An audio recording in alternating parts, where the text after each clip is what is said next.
Let's bring in Pete Hegseth. He wanted a long introduction. I'm not going to give him one. Pete, fresh off your great coverage of the post-game show, post-debate show on Fox Nation. I know you're getting set to host the Pastry Awards. What do you think was accomplished last night, and for whom do you think benefited the most?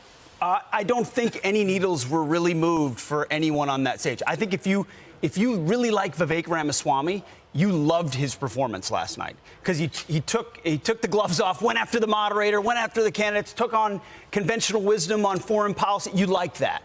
If you like Nikki Haley, she hit back hard. She looked strong. She articulated an abortion stance that a lot of people think may be more popular in a general election. If you like DeSantis, he sort of steadied the ship. He had a decent performance.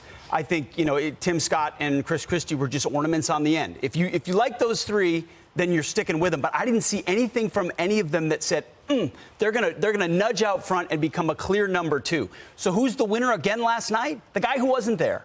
And it can sound tired to say that, but as the debate went on, I'll be honest, we were doing the Fox Nation coverage. We did the instant reaction. It's on Fox Nation right now. Will, Rachel, and Joey were on with me. It got boring because you're kind of going, the guy who I really want to hear from here is not here. And I don't think that's going to hurt him with primary opponents. It's not going to hurt him with primary opponents. Pete, I'd be frustrated, too. They're frustrated they can't do it. The one refrain I'm hearing, Ron DeSantis say he's not the same guy. I loved him in 2016. He's not the same guy. Tell that to primary voters.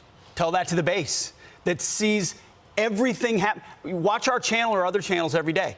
What do you see? Donald Trump in a courtroom based on his business assets in New York City. They want to strip him of his license and kick him out.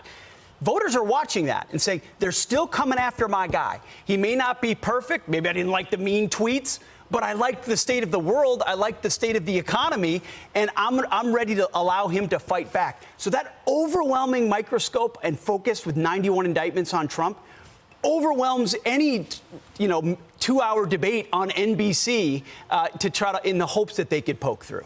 Sometimes I could have been distracted. I might be mistaken, but I don't think they brought up his court cases.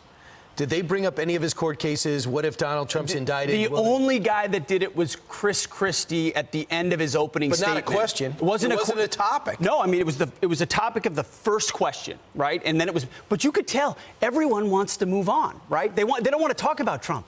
Then you're not going to win.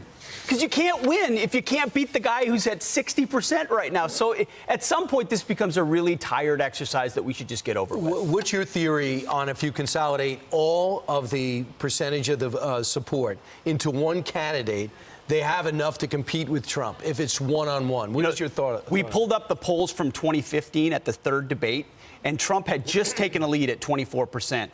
Ben Carson was at 23%. Rubio and Cruz were there. Jeb, they were at 9 and 8. Jeb was at 7. That was the same conversation in 2015. Right. Oh boy, here comes Trump. He's pulling away. He's at 40, 45, 50. Once we consolidate, we'll have an alternative. I don't know that there's any.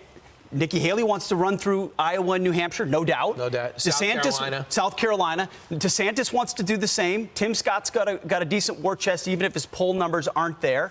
So if you're fractured all the way to South Carolina, you never consolidate that vote, which means his 60% still wins, even with a consolidation, but it doesn't look like it's going to happen for them. As you know, our guys in Iraq and Syria have been hit 42 times since October 17th, and for the second time, we hit a weapons depot in Syria. Is that the answer? Knowing that nobody wants a world war, that's clearly what this administration fears, an escalation. What should be the right response, and is that enough? The right response, first and foremost, is to let Israel do what it needs to do. Without all the hemming and the hawing and the hesitations and the calling for pauses, all of that. You know that Israel knows how surrounded it is by Iran. Yes, it's dealing with Hamas right now in Gaza, but it understands that if Iran had a bomb, that its entire calculus would be different. So by pulling Israel back, we're pulled even more in, and striking weapons depots? It's not working. It's not deterring anything. They have not deterred anything in any conflict. So would you want to because it's insufficient. Hit the militia themselves back? Don't go to their knapsacks? Whatever Donald Trump, here's the problem. What Donald Trump did worked because they believed he would do it and follow through with it. Okay. Here's what I don't want to see them do anything more dramatic because I don't trust that they'll be willing to follow through. The problem is we have troops in the middle who are sitting ducks right now. I'm Steve Ducey. I'm Brian Kilmeade. And I'm Ainsley Earhart. And click here to subscribe to the Fox News YouTube page to catch our hottest interviews and most compelling analysis.